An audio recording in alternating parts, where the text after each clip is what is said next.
Tahu nggak sih kalian bahwa karakter di film ini itu banyak sekali mengambil referensi dari cerita klasik Alice in Wonderland. Arisu yang merupakan tokoh utamanya jika diucapkan dalam pelafalan Jepang dibacanya sebagai Alice. Usagi sebenarnya jika ditranslate artinya adalah kelinci. Dan peran si kelinci ini memang membantu si Alice di dunia Wonderland. Cheshire berhomofon dengan Cheshire. Dalam dunia Wonderland, Cheshire Cat berperan sebagai kucing yang memang cerdik dan licik, tetapi terkadang secara tidak langsung suka membantu juga. Lalu ada Quina. Quina di sini digambarkan dengan karakter caterpillar atau ulat. Dan pada dunia Wonderland, caterpillar itu juga ngisep sisa mulu kerjaannya. Sama seperti Quina yang ngemut rokok dummy untuk menyetop kebiasaan merokoknya. Penggambaran metamorfosa ulat berubah menjadi kupu-kupu juga digambarkan dengan Quina yang sebenarnya lelaki, lalu transgender menjadi perempuan. Selanjutnya ada Hatter. Karakter Hatter ini sepertinya sudah jelas bahwa disamakan dengan karakter Mad Hatter pada dunia Wonderland. Dan sama-sama gila juga. Samura digambarkan dengan Jabberwocky, yang image-nya sebagai last boss gitu sih. Dan memang benar sih, one-on-one Quina dengan Samura itu menjadi boss fight terakhir pada season 1. Dan Mira adalah karakter yang menggambarkan Red Queen sebagai antagonis utama pada dunia Wonderland.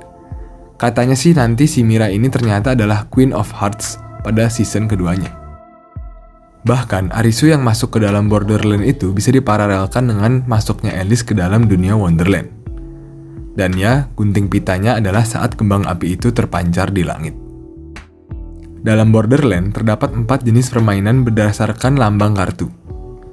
Sekop untuk permainan yang menuntut fisik, Kriting untuk permainan yang menuntut kerjasama tim, Wajik untuk permainan yang menuntut kecerdasan, dan Hati untuk permainan yang memainkan hati dari para pesertanya.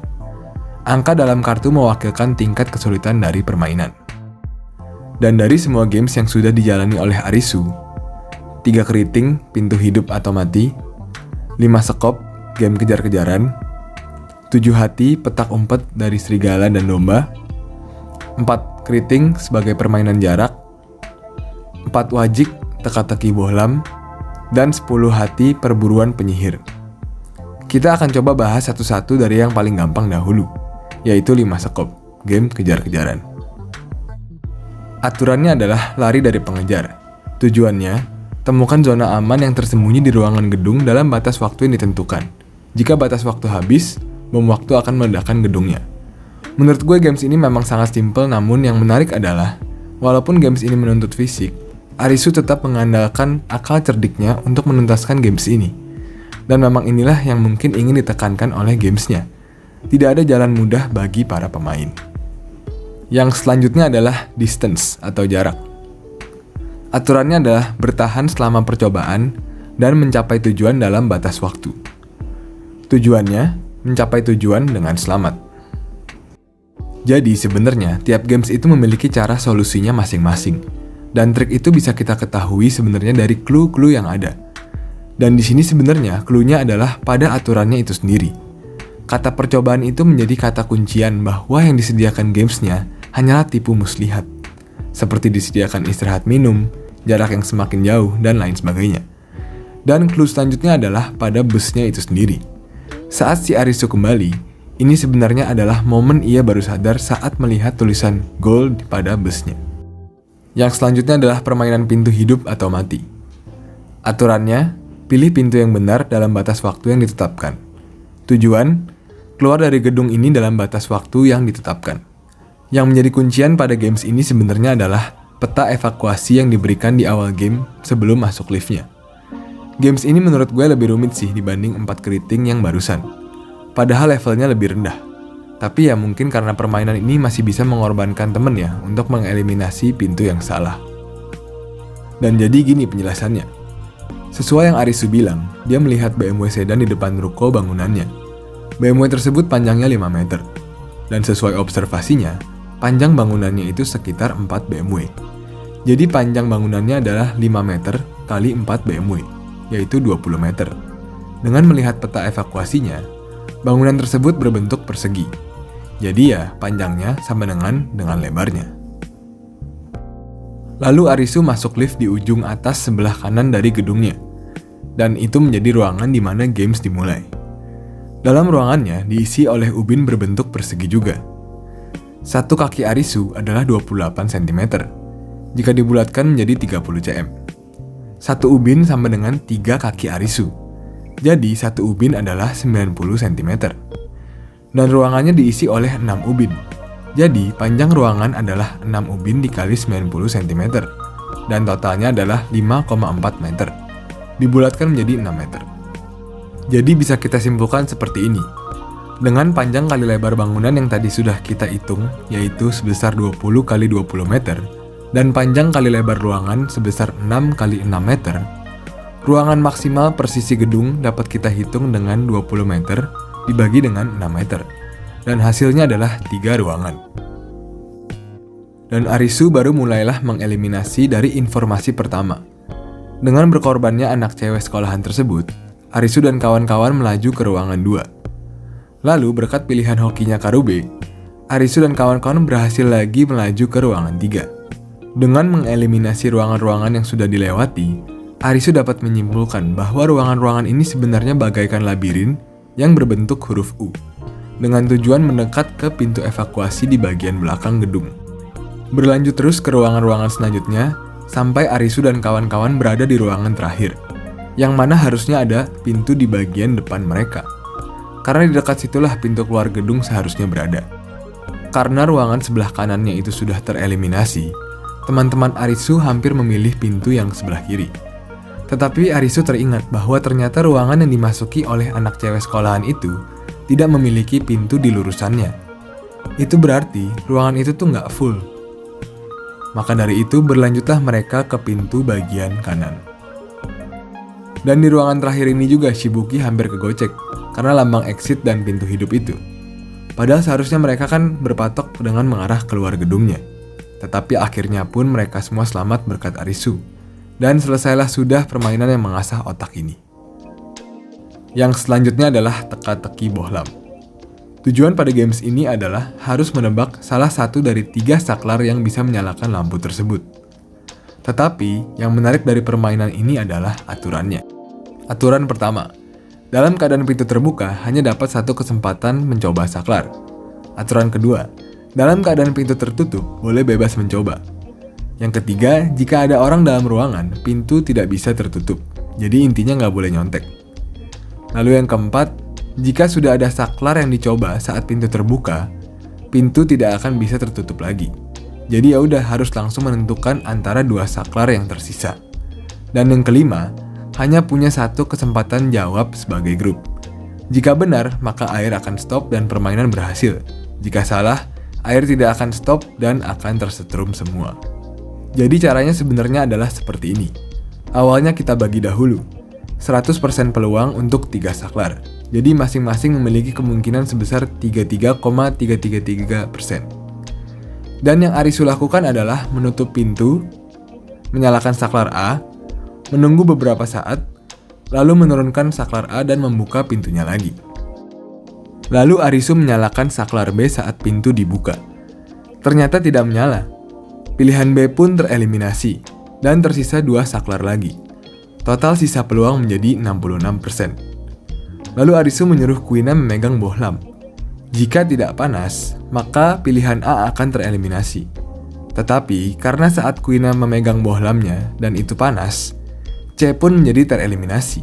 Dan peluang saklar A berubah menjadi 100%. Dan mereka semua pun akhirnya selamat.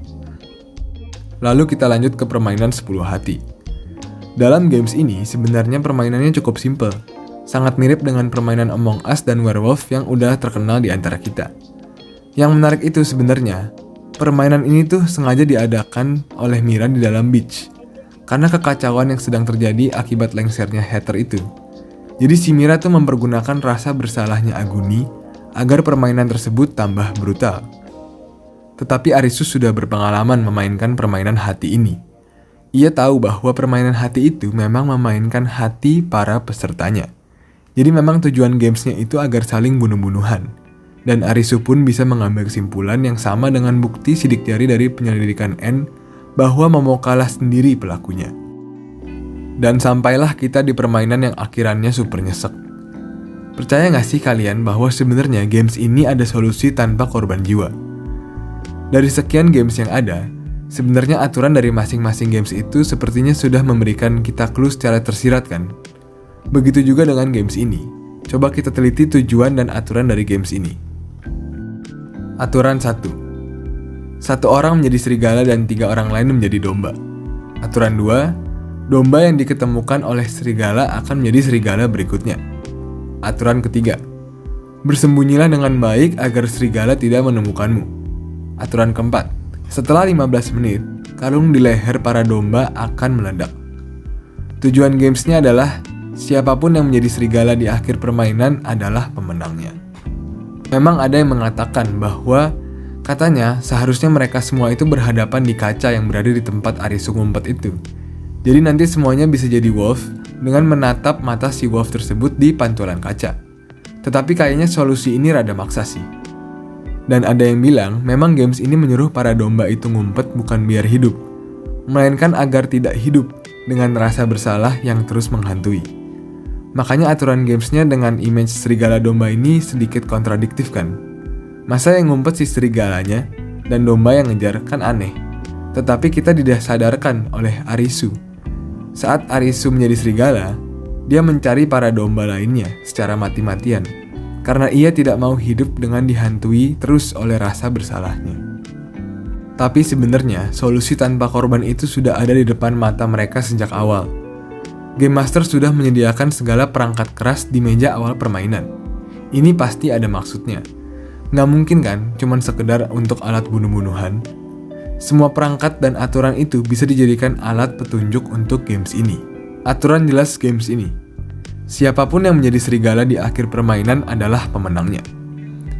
Arisu sudah benar dengan melarang Chota melepas kalungnya dan tidak memotong kalungnya sendiri saat dia menjadi serigala. Karena games ini tetap butuh serigala di akhir gamesnya. Bersembunyilah dengan baik agar serigala tidak menemukanmu. Ini bermaksud bahwa domba harus mempercayai serigala untuk memotong kalungnya. Jangan malah mau nyoba nyolong status serigalanya itu. Lalu setelah 15 menit, kalung di leher para domba akan meledak. Nah, di sini itu tidak ada aturan yang menyatakan bahwa jika kalung di leher domba diputus, maka akan meledak. Melainkan, setelah batas waktu 15 menit itu habis, baru kalung itu akan meledak. Jadi ya, intinya permainan hati itu memang memainkan hati para pesertanya. Jika mau dipikir secara logis, pasti akan ada solusi penuntasannya, seperti games-games lainnya. Bahkan sang kreator Alice in Borderland, Asoharo, sempat dicecer pertanyaan di Twitter, apakah ada solusi tanpa korban di games 7 hati? Dan dia balas seperti ini. Intinya, orang Jepang itu sangat suka mengeksploitasi kecerdasannya mereka, apalagi kalau buat games-games seperti ini, nggak akan dikasih enteng. Penonton akan dibuat mikir lebih dalam dari biasanya. Orang Jepang itu nggak akan sekedar nyuapin kepada para penikmat karyanya. Dan pada series ini, hal itu disusun dengan sangat apik oleh para pembuatnya. Mengakhiri season 1 dengan teaser bahwa masih akan ada games-games yang lebih sulit lagi ke depannya, semakin membuat kita nggak sabar kira-kira permainan apa lagi yang akan mereka sajikan. Rumornya season 2 itu dirilis di tahun 2021 dengan bereferensi pada Easter egg, banner-banner iklan di gedung-gedung ini. Tetapi karena pandemi, jadi ya sepertinya akan diundur ke tahun 2022. Jadi gimana kira-kira Sobat Tanya-Tanya mengenai pembahasan kita pada episode Alice in Borderland kali ini? Jika kalian menikmati, jangan lupa like, subrek, dan komen demi meledaknya algoritma YouTube ini ya. Sampai jumpa Bang Soto di episode selanjutnya. Salam Tanya-Tanya.